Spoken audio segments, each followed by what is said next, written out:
किस्मत दिखती भले ही नहीं है, लेकिन होती सबकी है। और किस्मत ही एक ऐसी चीज़ है जो इंसान को उठाती भी है और गिराती भी है। लेकिन कई बार किस्मत इंसान को ऐसे दर्दनाक हादसों में उलझा जाती है जिनसे उबरना या बाहर आना बड़ा मुश्किल होता है। और हमारी आज की कहानी भी कुछ ऐसी ही है। ये कहानी दो जुड़वा बहनों की है। उनके साथ एक ऐसा हादसा हुआ जिसके बाद वो आज तक उससे उभर नहीं पाई हैं। तो चलिए अब मैं सीधा उनकी कहानी पर आता हूँ।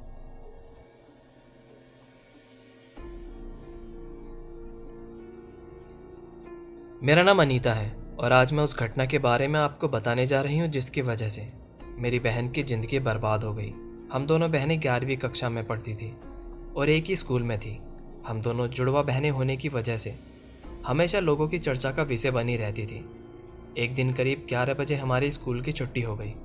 हम दोनों बहनें स्कूल के कंपाउंड में थी।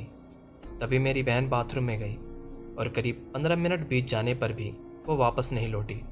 तो मुझे चिंता होने लगी और मैं पता लगाने के लिए बाथरूम की ओर गई और वहाँ का नज़ारा देखकर मैं अंदर तक हिल गई। मैंने देखा मेरी बहन वॉश बेसिन की दीवार से सटकर बैठी थी। उसके सिर से खून बह रहा था और कोई अजीब सी पहाड़ी आकृति उसके सिर से बहता हुआ खून चूस रही थी। एक पल मैं पत्थर की तरह जम गई और वह नज़ारा देखती रही। फिर मेरी दर्दनाक चीख निकल पड़ी और फिर पियोन और कुछ टीचर्स वहाँ दौड़ कर आए।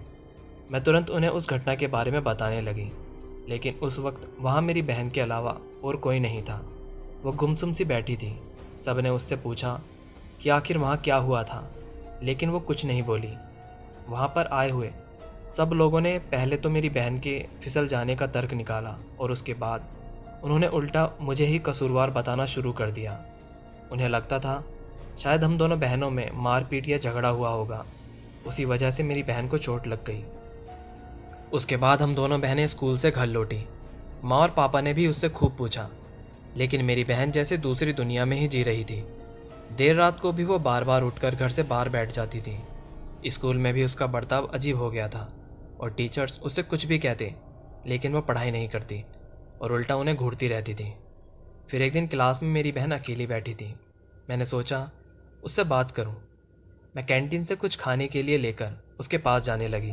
मैंने देखा मेरी बहन खिड़की के बाहर देखकर हंसे जा रही थी और वो अपने होठों से कुछ बड़बड़ा रही थी। ये सब देखकर मेरी धड़कनें बढ़ने लगी थी। फिर मैंने डरते डरते उसके पीछे जाकर खिड़की की ओर नज़र घुमाई तो मुझे वही रहस्यमयी आकृति नुमा इंसान दिखाई दिया जो बाथरूम में मेरी बहन के सिर के घाव से खून पी रहा था। वो डरावना नज़ारा देखकर मेरे हाथ से खाने की थाली नीचे गिर पड़ी। तभी फौरन मेरी बहन मेरी ओर मुड़ी। अब उसके चेहरे पर बेहद गुस्सा था। उसने दौड़कर मुझे बालों से पकड़ लिया और अगले ही पल मैं ज़मीन पर थी। आप यकीन नहीं करेंगे, मेरी बहन ने उस दिन मुझे चेहरे पर 3 बार काटा। थोड़ी ही देर में और स्टूडेंट्स वहाँ आ गए। उन्होंने मेरी बहन को मुझसे अलग किया। मेरी वो बहन जो पानी भी मुझसे पूछ कर पीती थी, अब वो मेरे साथ खूनी भेड़िए की तरह बर्ताव कर रही थी। अब स्कूल प्रशासन को भी यकीन हो गया था कि बाथरूम वाली घटना भी हम दोनों बहनों की ही लड़ाई थी। उन्होंने उसी वक्त मेरे पापा को मेरी बहन के काटे हुए निशान दिखाए और बात भी साफ थी, वो लोग नहीं चाहते थे कि हम दोनों एक ही स्कूल में रहें।